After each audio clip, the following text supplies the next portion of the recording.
میرا نام عبدالرسیب ہے. میں یہ پوچھنا چاہوں گا کہ سائنسی علوم نے ہمیں، اگر یہ ایٹم بم جیسے نقصانات ہیں لیکن اس کے فائدے بھی تو بے تحاشا ہیں، تو یہ علمی نجوم جیسے ہیں ان کے نقصان تو پتہ ہیں پر فائدے وغیرہ وہ نہیں کہ میں پتہ کہ یہ اس کے فائدے بھی کچھ ہیں کہ نہیں. اچھا ٹھیک ہے، یعنی کہ کیا ہم ٹھیک ہے بیٹا تشریف رکھیں، کیا ہم سرے سے اس سے فائدہ اٹھا ہی نہیں سکتے علم نجوم سے، یا کچھ ایسی چیزیں ہیں جہتیں ہیں جس سے ہم فائدہ بھی اٹھا سکتے ہیں؟ میں نے کوئی آج تک فائدہ پہنچتے دیکھا نہیں ہے، سوائے اس کے کہ آدمی اوہام میں مبتلا ہو جاتا ہے اور عقلی چیزوں کو قبول کرنے سے انکار کر دیتا ہے.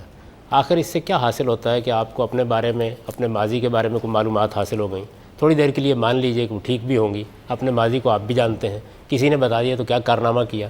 مستقبل کے بارے میں کوئی بات بیان کی جائے گی تو آپ کا رویہ بہت خراب ہو جائے گا. یعنی آپ نے جو کام کرنا ہے، جس طرح کے اقدامات کرنے ہیں، جن مراحل سے گزرنا ہے، ان کے بارے میں آپ اوہام میں مبتلا ہو کے اپنی شخصیت کو خراب کر بیٹھتے ہیں، تو کوئی فائدہ نظر نہیں آیا. وہ فائدہ معلوم ہونا چاہیے. البتہ یہ ہے کہ جو نفسی علوم ہیں ان میں سے بعض علوم کے فوائد بھی ہیں، جیسے میں نے ذکر کیا کہ سیدنا سلیمان کے دربار میں اس آدمی نے یہ غیر معمولی کارنامہ کر دیا.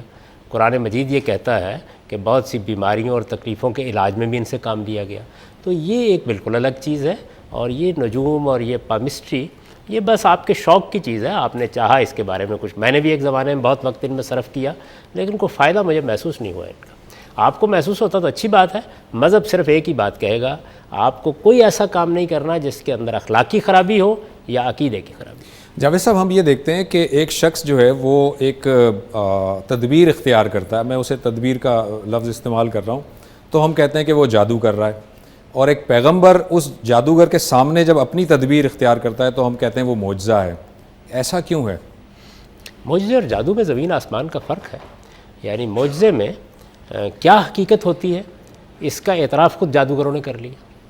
تو اگر آج بھی کوئی معجزہ صادر ہو تو آج کا علم اس کا اعتراف کرے گا. جادوگر تھے، بڑے ماہر جادوگر تھے، اس زمانے میں بڑی حیثیت رکھتے تھے، ان کو ملک بھر سے بلایا گیا تھا، فرعون جیسے دربار میں وہ آئے تھے، لیکن اس سب کے باوجود اس فن کے ماہرین نے اعتراف کیا کہ یہ ہمارے علم کی چیز نہیں ہے. تو معجزے کی حقیقت یہی ہوتی ہے کہ وہ آپ کے بس کی چیز نہیں ہوتا، اور اس کا معیار کیا ہے، اسی علم کے ماہرین اعتراف کر لیتے ہیں کہ یہ ہمارے دور کی چیز نہیں ہے، یہ ہمارے دائرے کی چیز نہیں ہے. تو اس وجہ سے یہ ایک واضح فرق ہوتا ہے. لیکن وہ دور گزر گیا، وہ بھی پیغمبروں کے ذریعے سے صادر ہوتے تھے.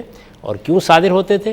اس لیے کہ جن بادشاہوں کے پاس جا کے دعوت دینا تھی وہ تلوار ہاتھ میں پکڑے ہوئے تھے، جمہوری دور نہیں تھا، آپ عدالت میں مقدمہ نہیں کر سکتے تھے. اس لیے ضروری تھا کہ پیغمبر کو مسلح کر کے بھیجا جائے تاکہ کم سے کم بات تو وہ اپنی سنوا سکے.